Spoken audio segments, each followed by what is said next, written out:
வாழ்க வளமுடன். ஹாய் சகோஸ், இதயம் மீட்டும் மெல்லிசை போல உங்கள் மனதை மயக்கப் போகும் எழுத்தாளர் தீபா பாபு அவர்களின் கற்பனை சிதறலுக்குள் நம் பயணத்தை தொடங்கலாமா? அத்தியாயம் 16.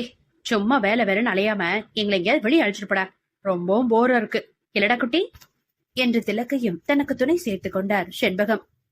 ஆஹா, வெளியதானே, போலாமே. எங்கடா சொல்ல போலாம் என்று வினவியபடி திலக்கை தூக்கி தன் மடியில் அமர்த்தினார் ஜெய்சங்கர்.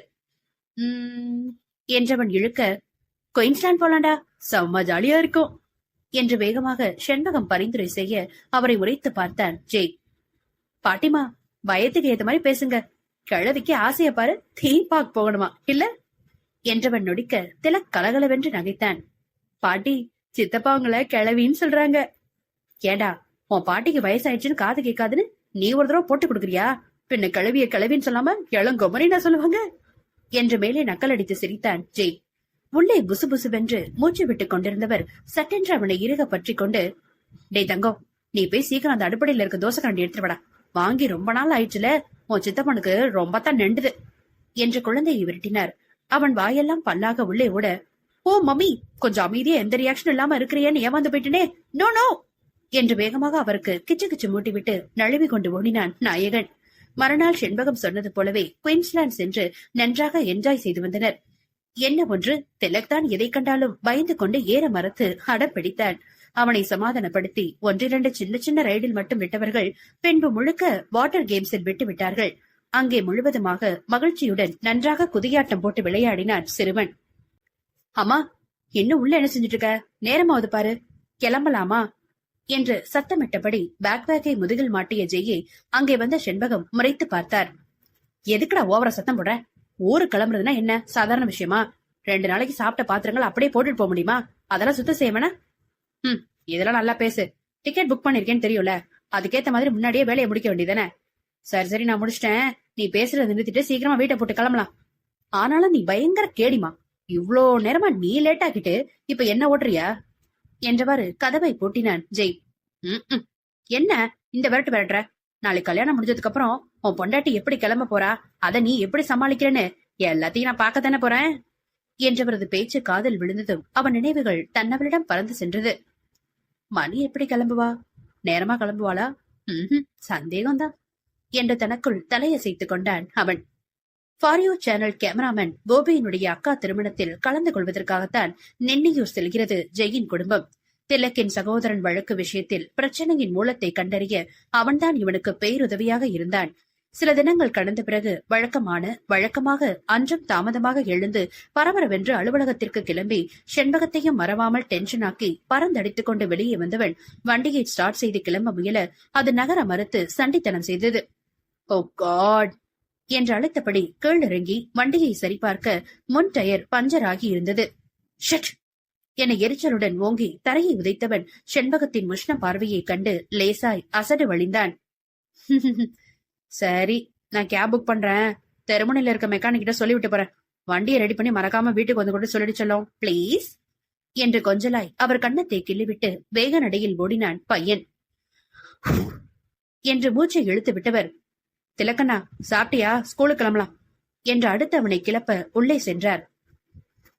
எண்ணெய் தெரியுமாவில் அந்த வாரம் தர்மம் தவறிய தர்ம தேவதைகள் என்ற தலைப்பில் ஜெய்சங்கர் நீதித்துறையை கிழி கிழி என்று கிழிக்க அவனுடைய ஜேம்ஸ் பாண்ட் அக்கவுண்டிற்கு ஏகப்பட்ட கண்டனங்கள் வந்து குவிந்தது.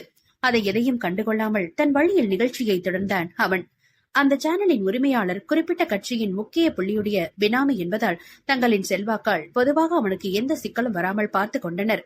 அவ்வப்பொழுது நம் ஆட்கள் மேலேயும் ஏதாவது குற்றம் சுமற்றி பேசுப்பா, அப்பொழுதுதான் நடுநிலையான சேனல் என்று மக்களுக்கு நம்மேல் நம்பிக்கை வரும் என்கிற ஆதரவை பேரு அவர்கள் தரவும் அவன் சும்மா இருப்பானா என்ன?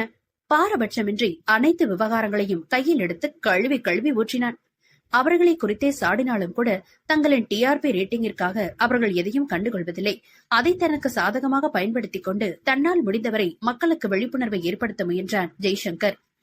இரவு தனது அறையில் அமர்ந்து அந்த வார நிகழ்ச்சிக்கு தேவையான முக்கியமான விவரங்களை திரட்டி எழுதி கொண்டிருந்தான் அவன். நேரம் 11 மணியை கடந்து சென்று கொண்டிருக்க, சித்தப்பா என்ன பண்றீங்க என்றபடி வந்து அவன் தோளில் சாய்ந்து கொண்டான் திலக்.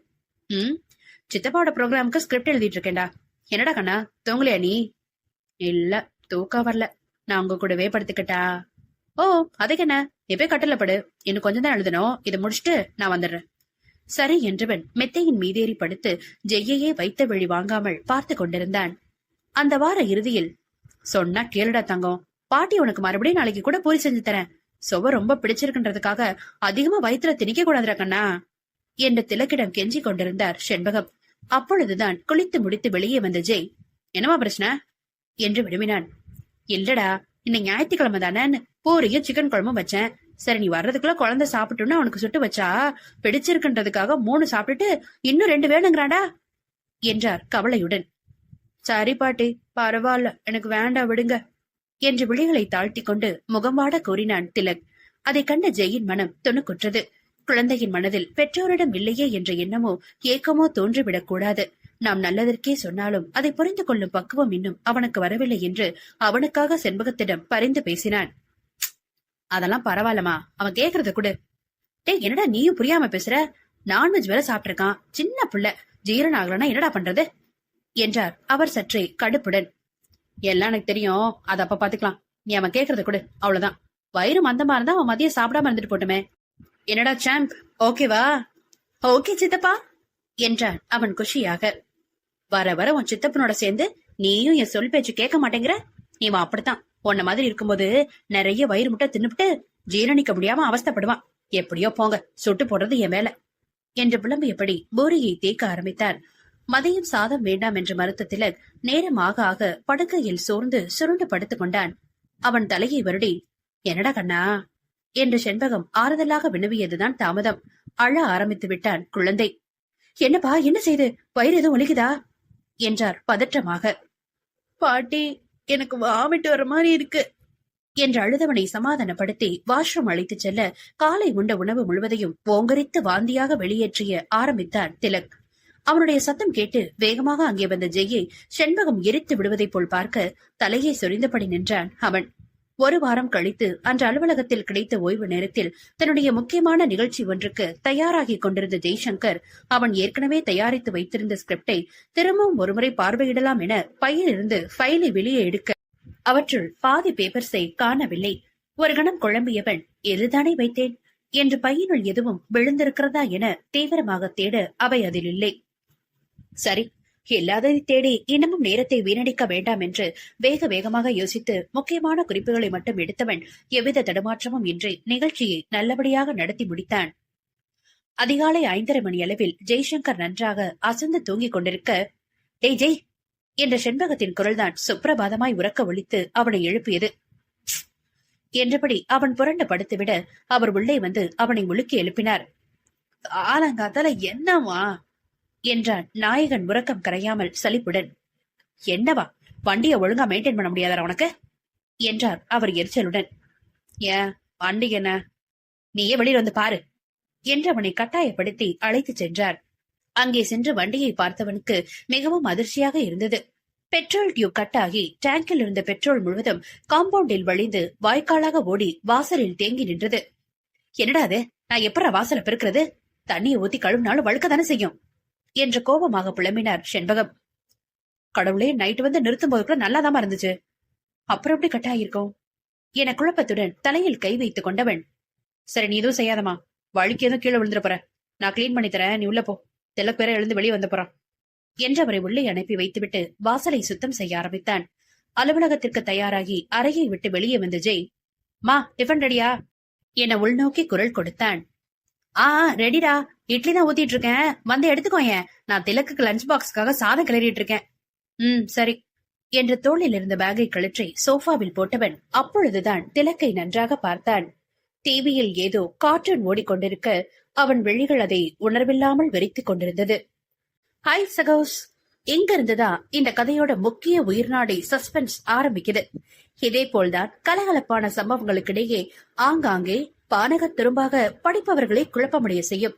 இதை புத்தம் புதிதாக ஆன்லைனில் எழுதிய பொழுது யாராலும் அது என்னவென்று நானாக கதையில் ஓப்பல் பண்ணும் வரையில் கண்டுபிடிக்க முடியவில்லை. இது மாதிரி எந்த தகவலும் அப்போது கொடுக்கவில்லை.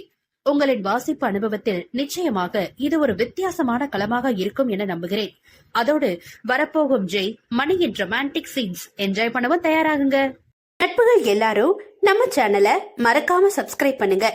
கதையை கேளுங்க, லைக் பண்ணுங்க, கமெண்ட் பண்ணுங்க, பிடிச்சவங்க ஷேர் பண்ணுங்க. நன்றி.